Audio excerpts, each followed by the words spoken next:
Cooking ಚಾನಲ್ಗೆ ಸ್ವಾಗತ. ಇವತ್ತು ನಾನು ರೈಸ್ ಬಾತ್ ಮಾಡೋದನ್ನು ತೋರಿಸ್ತಿದ್ದೇನೆ.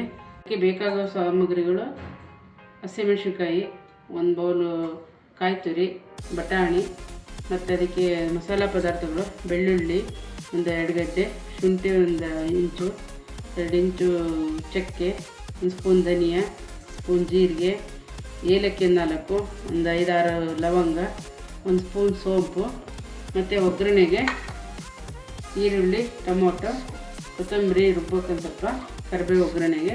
ಇದಿಷ್ಟನ್ನು ಮಿಕ್ಸಿ ಮಾಡ್ಕೊಂಬರೋಣ ಬನ್ನಿ.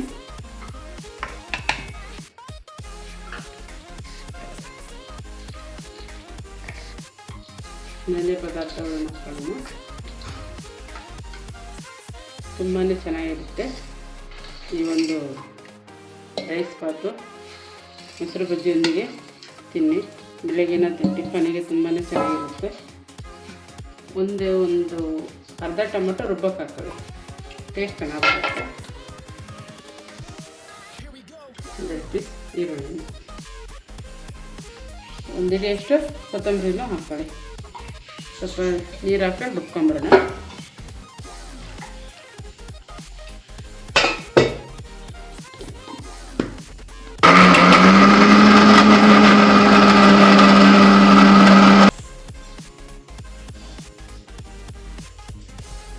ಬನ್ನಿ, ಇವಾಗ ಒಂದು ಕುಕ್ಕರ್ ಇಟ್ಬಿಟ್ಟು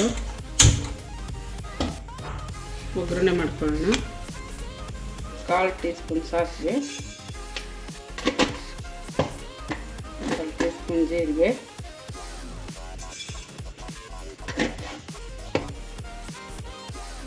ನಾನು ಯಾವುದೇ ರೆಸಿಪಿ ಮಾಡಬೇಕಾದ್ರೂ ರೈಸಿಂದು ಸ್ವಲ್ಪ ತುಪ್ಪ ಹಾಕ್ತೇನೆ, ಟೇಸ್ಟ್ ಚೆನ್ನಾಗಿ ಬರುತ್ತೆ ಅಂತ.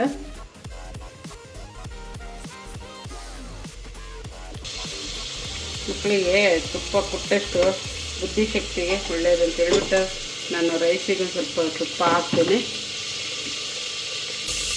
1 ಸ್ಪೂನ್ ಎಣ್ಣೆನೂ ಹಾಕ್ಕೊಳ್ರಿ.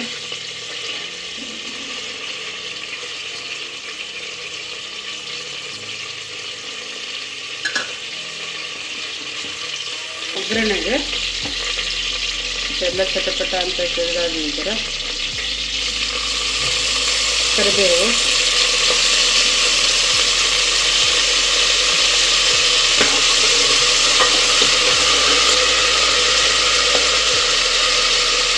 ಬಟಾಣಿ ಹಾಕೋದು.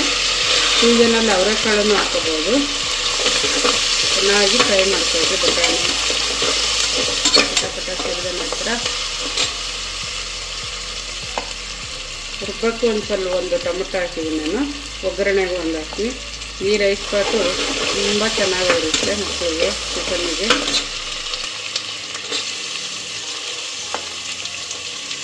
ಈರುಳ್ಳಿ,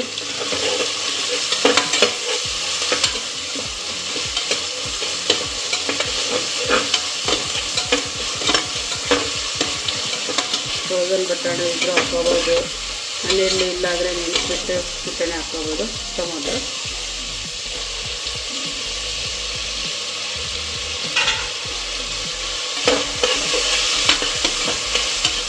ಇಟ್ಕೊಂಡಿರೋ ಮಸಾಲೆ ಹಾಕ್ಕೊಳ್ರಿ.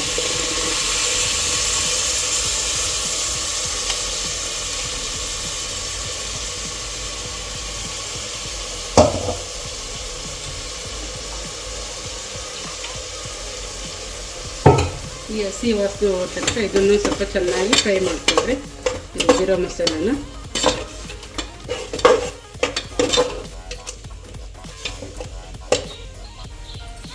ಇದಕ್ಕೆ 1 ಲೋಟಕ್ಕೆ 2 ಲೋಟ ನೀರು ಹಾಕೊಳ್ಳಿ. ಯಾವುದೇ ರೈಸ್ ಆದರೂ ನಡೆಯುತ್ತೆ.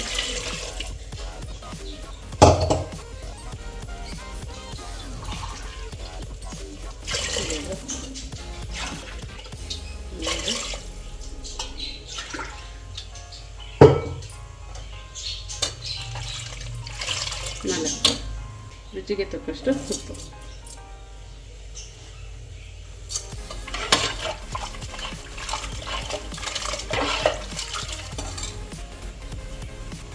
ಇವಾಗ ರೈಸ್ ಹಾಕ್ತೀನಿ.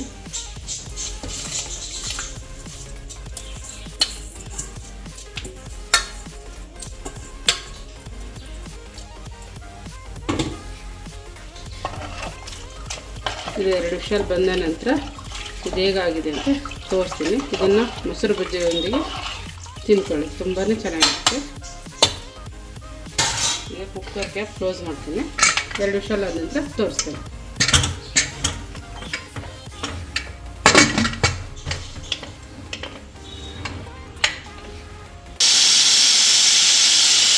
ಬನ್ನಿ ಈಗ ಕ್ಯಾಪ್ ಓಪನ್ ಮಾಡ್ತೀನಿ ಕುಕ್ಕರಿಂದ. ಹೇಗಾಗಿದೆ ಅಂತ ನೋಡೋಣ. ಒಂದ್ಸರಿ ಎಲ್ಲ ತಿರ್ಸ್ಕೊಳ್ಳಿ.